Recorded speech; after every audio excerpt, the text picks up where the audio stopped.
لا إله إلا الله وحده لا شريك له تعظيما لشأنه وأشهد أن محمدا عبده ورسوله الداعي إلى رضوانه اللهم صل عليه وعلى آله وأصحابه وإخوانه.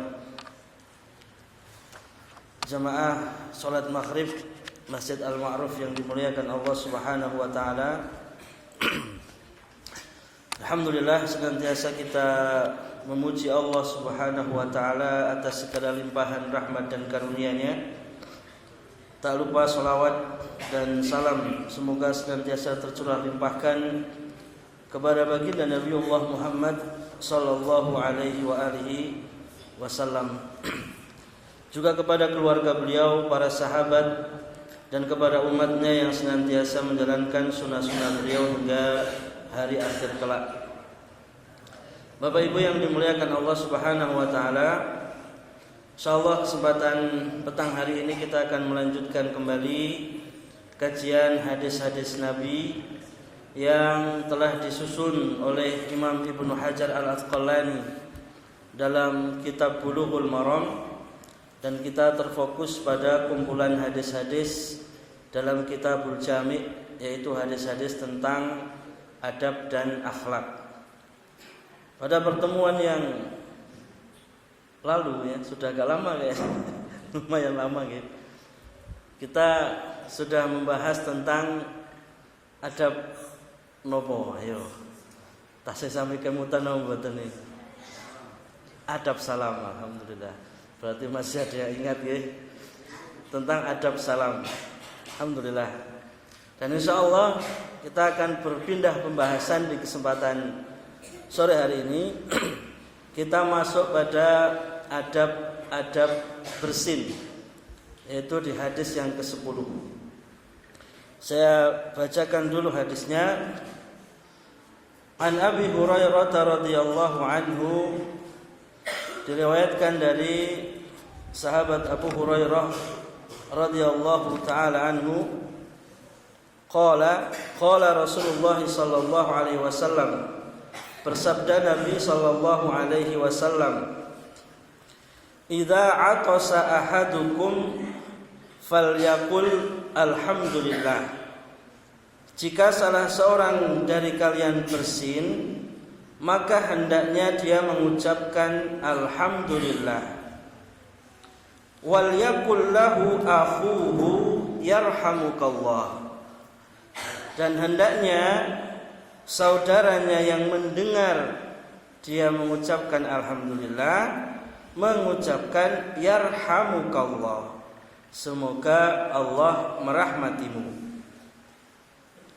Fa idza qala lahu yarhamukallah, dan jika saudaranya itu sudah mengucapkan yarhamukallah, falyakul, maka hendaknya orang yang bersin tadi mengucapkan yahdikumullahu wa yuslihu balakum, semoga Allah memberimu petunjuk dan semoga Allah memperbaiki urusan-urusanmu. Akhrajahul Bukhari. Hadis ini diriwayatkan oleh Imam Al-Bukhari. Bapak Ibu hadirin hadirat yang dimuliakan Allah Subhanahu wa taala, sebelum kita masuk pada pembahasan adab-adab bersin, sebenarnya hadis ini atau hadis yang senada dengan ini sudah sempat kita bahas pada pembahasan hadis yang pertama tentang nopo. Hadis yang pertama dulu tentang hak-hak seorang muslim terhadap muslim yang lainnya. Dan salah satunya adalah apabila saudara muslim kita bersin dan mengucapkan alhamdulillah fashammithu, maka hendaknya kita menjawab dengan mengucapkan yarhamukallah. Jadi di redaksi hadis yang pertama sampai pada yarhamukallah. Kemudian di hadis yang ini disempurnakan lagi, yaitu ditambahkan bahwa setelah saudara kita mengucapkan yarhamukallah, maka kita yang bersin membalas doanya dengan yahdikumullahu wa yuslihu balakum. Ini adalah sebagian dari adab-adab ketika bersin. Karena sebenarnya ada beberapa adab yang lain yang insya Allah akan kita bahas di kesempatan petang hari ini. Bapak Ibu yang dimuliakan Allah Subhanahu wa taala, apa itu bersin? Ini perlu kita ketahui. Sebenarnya ya kita tahu apa itu bersin. Namun saya coba cari-cari tahu di jurnal-jurnal apa yang dimaksud dengan bersin. Kemudian di Wikipedia, sumbernya ini Wikipedia, disebutkan bahwa yang dimaksud dengan bersin adalah refleks otomatis tubuh untuk mengeluarkan partikel-partikel asing dari saluran pernafasan melalui udara yang keluar secara tiba-tiba, kuat, dan tidak terkendali dari hidung dan mulut. Ini bersin. Jadi bersin itu satu respon dari tubuh kita terhadap partikel yang masuk ke dalam hidung kita, ya, atau karena terjadi peradangan, misalnya karena influenza, kemudian dia mengeluarkan partikel-partikel asing itu, sehingga bisa dikatakan bersin itu nikmat dari Allah Subhanahu wa ta'ala, satu rahmat dari Allah Subhanahu wa ta'ala, karena Allah menjadikan tubuh kita refleks untuk mengeluarkan partikel-partikel yang tidak baik tadi. Bayangkan kalau tidak ada bersin, sehingga semua partikel masuk dengan mudah ke dalam tubuh kita, ini bisa menjadikan bahaya, menjadikan penyakit. Oleh karenanya bersin tidak boleh ditahan. Bersin tidak boleh ditahan. Berbeda dengan menguap. Berbeda dengan menguap. Kalau menguap, kata Nabi SAW, ditahan. Sebisa mungkin kalau menguap itu tidak sampai membuka mulutnya. Jadi ditahan, ditutup mulutnya ketika menguap. Tapi ketika bersin malah tidak ditahan, hanya menurunkan suaranya saja. Nanti kita bahas dalam adab bersin. Bahkan Rasulullah SAW mengatakan, Innallaha yuhibbu al-utasa. Ya. Sesungguhnya Allah Subhanahu wa ta'ala itu mencintai bersin, wa yakrahu at-tatha'uba, dan Allah tidak menyukai menguap. Allah mencintai, menyukai bersin, tapi tidak menyukai menguap. Kemudian para ulama mencoba memberikan penjelasan. Di antaranya Imam Ibnu Hajar dalam Fathul Bari, beliau menjelaskan kenapa Allah mencintai bersin tapi tidak menyukai menguap. Maka beliau katakan bahwa alasannya adalah orang yang bersin, normalnya orang bersin itu dalam keadaan tubuh fit, dalam keadaan orang masih beraktivitas, punya semangat beraktivitas. Sementara menguap itu biasanya terjadi karena malas, kekenyangan, ngantuk, sehingga tidak ada semangat untuk beraktivitas. Orang yang semangat beraktivitas, kalau dia beribadah, tentu ibadahnya dalam keadaan semangat.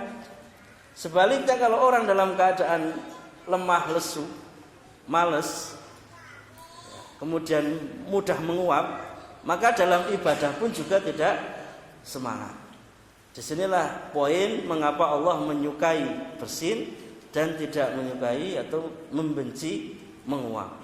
Oleh karenanya kalau menguap ditahan sebisa mungkin sampai mengeluarkan air mata tidak apa-apa.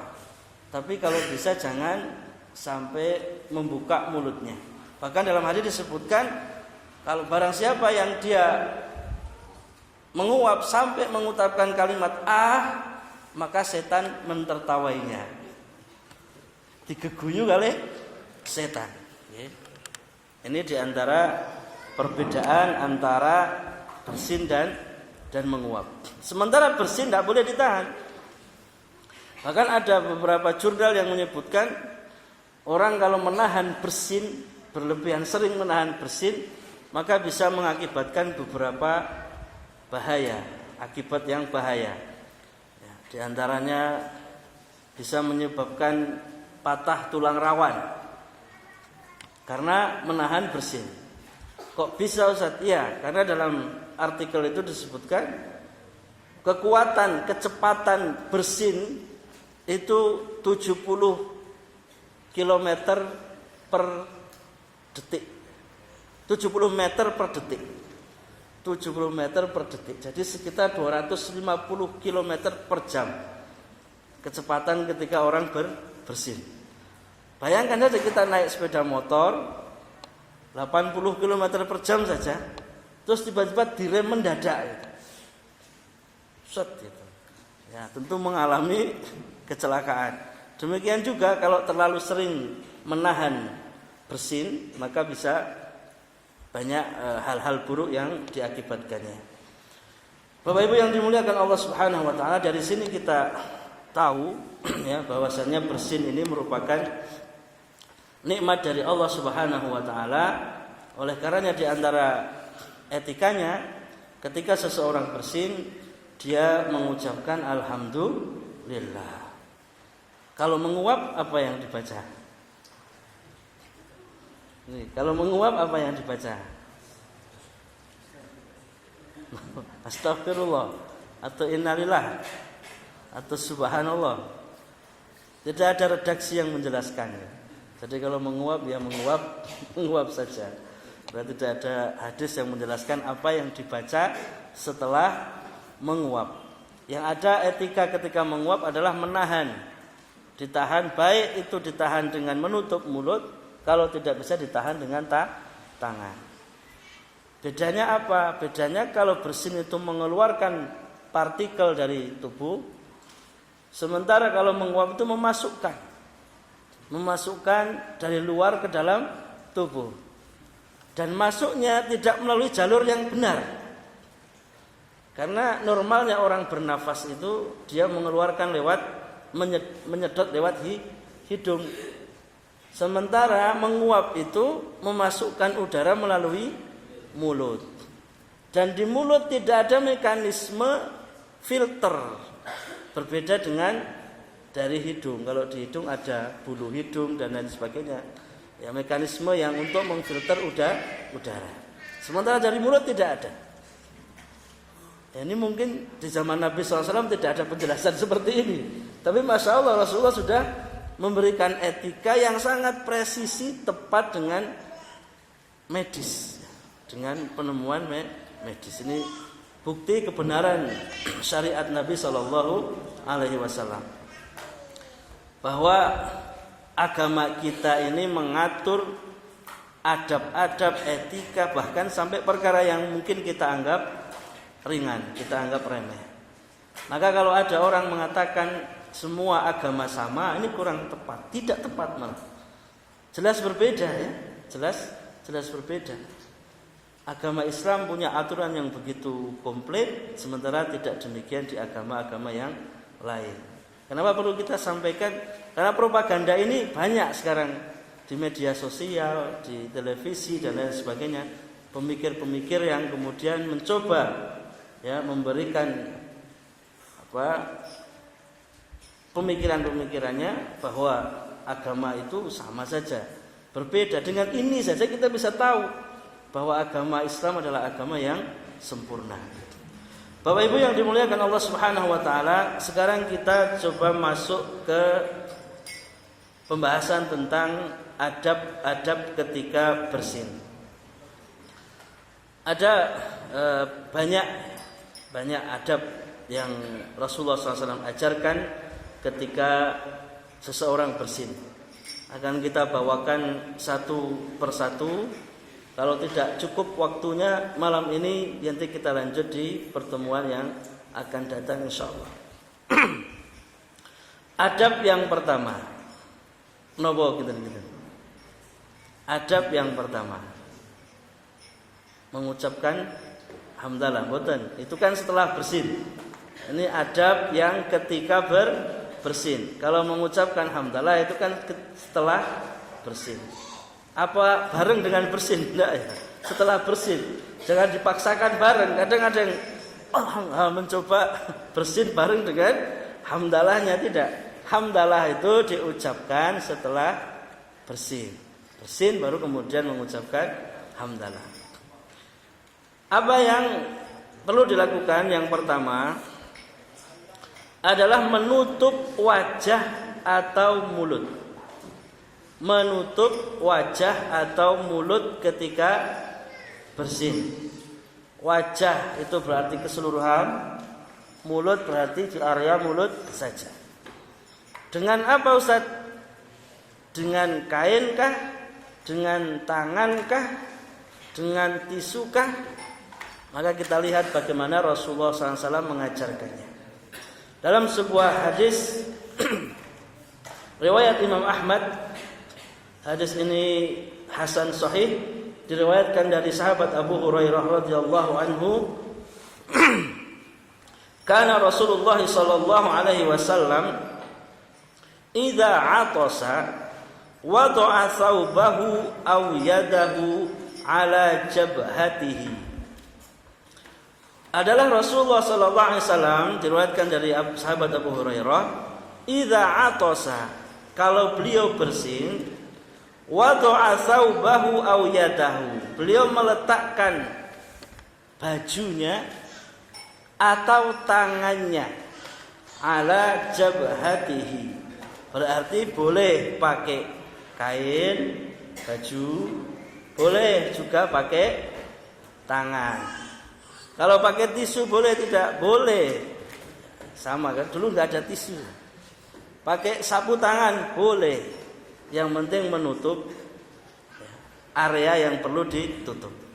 Apa yang perlu ditutup? Jabhatihi. Jabhah itu artinya kening. Tapi bukan berarti kening tok gini.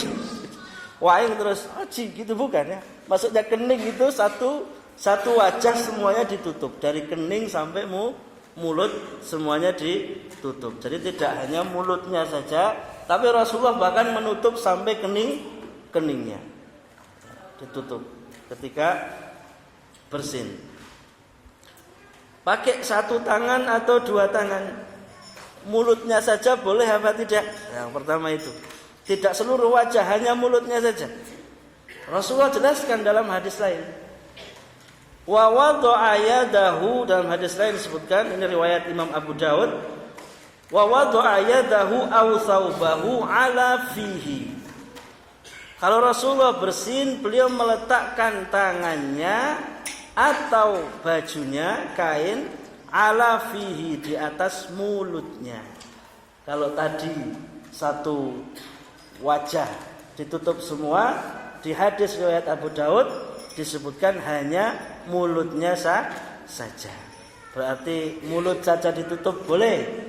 Seluruh wajah ditutup juga tidak mengapa. Pakai satu tangan atau dua tangan, ada penjelasannya. Rasulullah SAW bersabda, atau diriwayatkan dalam hadis lain, lanjutan dari hadis yang pertama tadi ya, dari hadis Abu Hurairah tadi.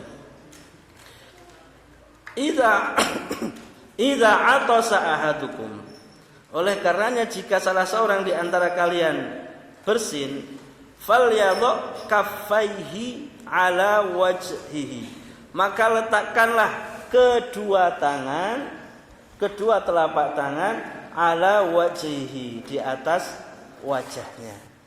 Jadi pakai dua tangan ini yang terbaik. Tapi kalau tangannya satu pegang HP ya pakai satu tangan tidak mengapa. Tapi Rasulullah ajarkan agar menggunakan dua telapak tangan. Itu yang pertama. Menutup wajah atau mulut bisa dengan tangannya atau dengan kain atau dengan bajunya. Pertanyaannya kemudian, apa hikmahnya? Apa hikmahnya kok mendadak kalau bersin harus ditutup wajah atau mulutnya? Hikmah yang pertama adalah supaya tidak mengganggu orang lain tentunya ya. Kalau sedang ngobrol kemudian bersin tidak ditutup, nanti khawatir terjadi hujan lokal. Karena yang keluar tidak hanya udara, kadang ada air-air yang juga ikut. Bahkan kadang airnya agak kental bercampur dengan riak dan lain sebagainya. Karena perlu ditutup supaya tidak mengganggu orang lain. Ustadz, kalau tujuannya supaya tidak mengganggu kan nggak harus ditutup. Cukup saya nengok saja. Orang di hadapan saya nengok ke kanan atau saya nengok ke kiri, nggak masalah. Yang penting tidak kena orang tersebut. Kemudian ternyata ada jawabannya. Imam Ibnul Arabi, beliau menyebutkan ketika menjelaskan tentang adab ini, walau lawwa unuqahu siyanatan lil jalisi. Seandainya dia memilih untuk menengokkan kepalanya ke kanan atau ke kiri, siyanatan lil jalisi, untuk menjaga supaya tidak mengganggu orang yang duduk bersamanya, lam yakman minal iltiwai, maka itu tidak aman dari tergilirnya leher. Jadi orang bersin sambil nengok itu rawan cedera leher. Masa Ustaz? Lama saya kayak gitu kayaknya enggak ada gitu. Ternyata beliau tambahkan, waqad syahadna man waqa'a lahu kadzalik. Dan kami telah menyaksikan sendiri. Imam Ibnul Arabi berani mengatakan ini karena beliau menyaksikan sendiri beberapa orang yang ketika bersin kemudian memilih nengok ternyata malah jadi tergilir lehernya.